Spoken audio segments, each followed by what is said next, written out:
All right, last video that we're going to make for chapter 20. This is part 3. This is the Russian Empire. The Russian Empire, before 1500, Russia was controlled by the Golden Horde. The Mongolians had taken it over. The Muscovy princes, the princes that surrounded Moscow, overthrew the Golden Horde in the year 1478.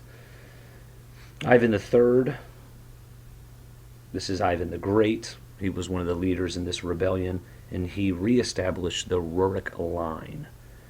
The Russians adopted the title Tsar for their leaders because they believed themselves to be the third Roman Tsar as an adaptation of the Roman Caesar. Ivan IV, who's pictured here, sent conquests south and east. There was expansion into Siberia because of the desire for furs there. The fur trade was becoming popular. The Cossacks, who lived outside of farming villages, oversaw the expansion into Siberia.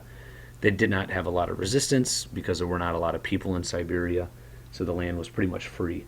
The Cossacks were very good fighters. They fought on horseback. A lot of people believe they're descendants of Turkish nomads, probably descendants. In the early 17th century, the Swedes and the Poles occupied Russia, and this was called, the Russians refer to this as their time of troubles, and it brought an end to the Muscovite rule, the Muscovy princes, which was an end to the Rurik family rule, and it started the Romanov rule. As the central czars became more and more powerful, there was a rise,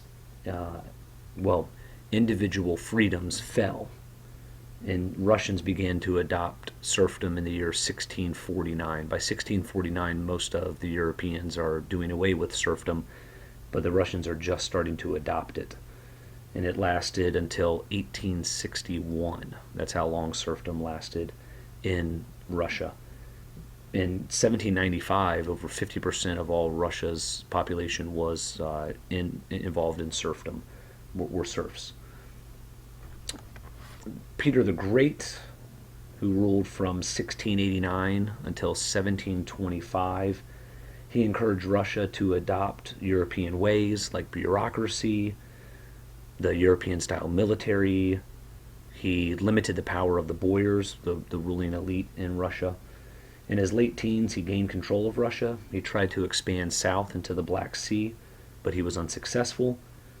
He could not defeat the Ottomans. So he went to Europe in disguise to find out what made these European empires so successful. And so he was in Europe for several years, learning things, the whole time not letting anybody know that he was the ruler of Russia doing this. And this begins to show us that Russia goes through a Western shift.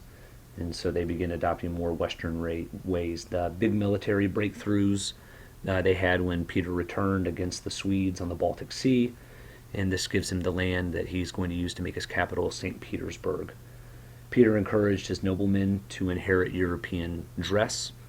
He wanted them to dress like Europeans. He encouraged them to shave off their beards.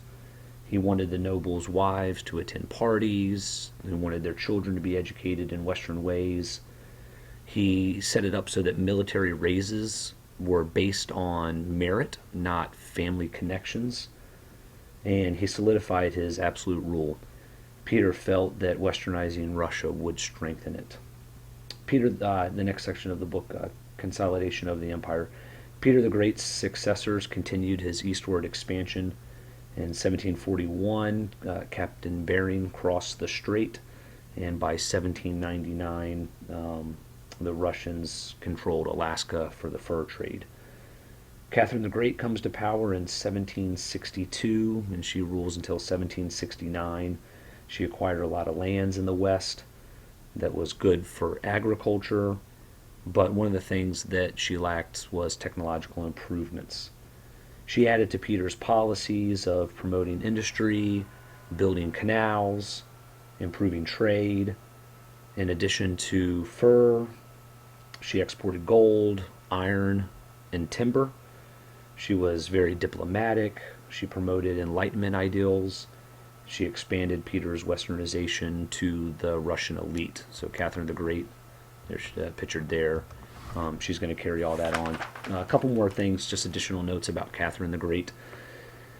When Peter the Great died in 1724, Russia went through several decades of weak rule. In 1761, a relative of Peter's, this guy's name is Peter the Third, he took the throne in Russia. He was mentally challenged, and he took Catherine the Great as his wife. This was an arranged marriage. Catherine was a princess, a German princess. And so she marries Peter the Third, this ruler of Russia, the man who was mentally challenged. Again, this is not a marriage out of love, this is a marriage for power. And so she becomes the empress. She maintained Peter the Great's policies and westernization again. Oh, I forgot to mention that the reason she got sole power was because her husband was killed. Peter the Third lost power and was killed, and so Catherine becomes the empress. So she maintained Peter the Great's policies towards westernization, especially westernizing the Russian elite. She incorporated the ideas from the Enlightenment, introduced new law codes. She maintained an active life, said that she had a long succession of lovers. Catherine maintained a very strong central government, but also increased the power of the nobles by giving them more power over their serfs. She kept building St. Petersburg in a westernized fashion, and although she was very much in favor of promoting westernization, she was also very cautious of it, especially when the French Revolution breaks out.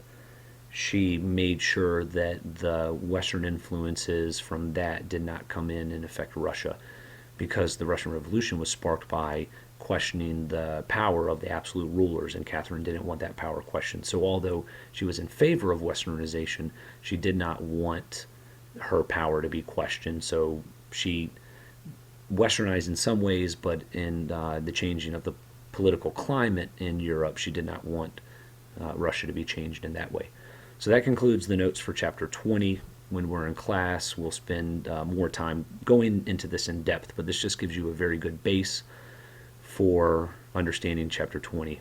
You still need to read it because there's a lot of things that I glossed over. Again, we'll go in more detail in class.